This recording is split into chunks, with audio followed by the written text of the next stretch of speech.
आप समझते हैं हिंदू कैसे खतरे में है? अरे मैं ब्राह्मण हूँ, यहाँ पे खड़ा हूँ। आप अगर मैं झंडा जय श्री राम बोलूं तो ये इन्होंने धर्म के नाम पे तोड़ने का काम किया है। आप कभी अयोध्या जाइए, वहाँ हिंदू भी है, मुस्लिम भी है, कभी किसी को दिक्कत नहीं होती है। लेकिन आप दिखाई दे रहा होगा ये जो स्ट्रीम मीडिया है, जो बाबा योगी आदित्यनाथ हो या प्रधानमंत्री नरेंद्र मोदी जी हो, ये सरकार सिर्फ और सिर्फ नामकरण के लिए काम करती है। जो व्यक्ति अपने परिवार में बच्चों का नाम रखना पाया हो, वो देश में राज्य का और जिला का नामकरण करने का काम करती है। ये सरकार सिर्फ और सिर्फ तोड़ने का काम करती है, जोड़ नहीं सकती। और जो व्यक्ति जोड़ नहीं सकता वो इस देश में राज कभी नहीं कर सकता।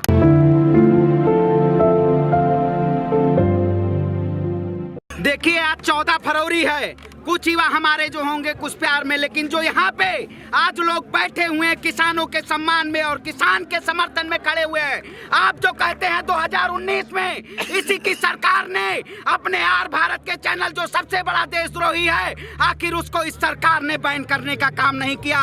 इस जो पुलवामा में अटैक हुआ, इस सरकार ने ना NIA भेजा, ना CBI भेजा, ना सुप्रीम कोर्ट में, आज तक किसी का पता नहीं चला, क्योंकि ये सिर्फ और सिर्फ सरकार की साजिश थी। क्योंकि 2019 में इसको चुनाव जीतना था।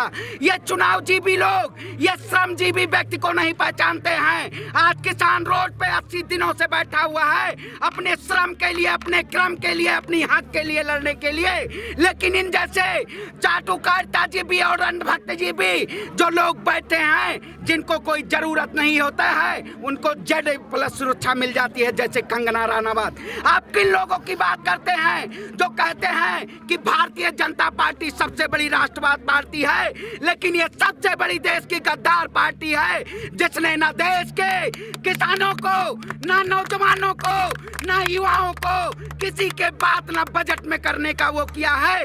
ये सरकार सबसे बड़ी देशद्रोही है। लेकिन पांडे जी, जो कुछ नुमाइंदे हैं बीजेपी के, वो कहते हैं कि आज हिंदू खतरे में हैं, जबकि राष्ट्रपति हिंदू हैं, प्रधानमंत्री हिंदू हैं, सारे चीफ मिनिस्टर हिंदू हैं, जज हिंदू हैं, CJI हिंदू हैं, तो खतरे में कैसे दिखता है हिंदू आज? भारत सेकुलर देश है, धर्मनिरपेक्ष देश है। हम नाम बदलने की बात कर रहे हैं, अब JNU का नाम भी बदला जाएगा, शिक्षा मंत्री ने लोकसभा को इन्फॉर्म कर दिया है। देखिए जो सरकार, यही सरकार कहती है राम राज्य की कल्पना करती है, लेकिन खुद ये सरकार विकास के नाम पे दंगा फैलाने का काम करती है। आप देख लीजिए 5 राज्यों में चुनाव है तो दिल्ली में एक हिंदू मुस्लिम का ऐसा प्रोपोगंडा दिखाया जा रहा है आपको, जबकि ग्राउंड लेवल पे वो चीजें नहीं हैं। क्योंकि अगर मेरे भाई अभी जो खड़े थे, ये मुस्लिम है और मैं ब्राह्मण हूँ, यहाँ पे एकता और अखंडता और संप्रभुता का प्रतीक है, और इस प्रतीक को ये मौजूदा सरकार तोड़ना चाहती है। लेकिन ये देश की जनता हो वो जाग चुकी, अब सरकार के बहकावे में नहीं आएगी। वैक्सीन, आप कौन सी वैक्सीन की बात करते हैं? आप समझिए एक नाम पर तो एक चिड़िया है, परिंदा देखते हैं, ये अड्डा नड्डा गड्ढा कोई है, इसका नाम सीधे तौर पर गड्ढा है। ये बंगाल के चुनाव में किसानों के साथ बैठकर रोटी खाता है, लेकिन दिल्ली से 10 किलोमीटर दूर गाजीपुर है। आखिर आप इतने किसान हितैषी हैं तो आप यहाँ कर क्यों नहीं आते हैं? ये सिर्फ और सिर्फ चुनावी जीबी और जुमले जीबी का काम करती है।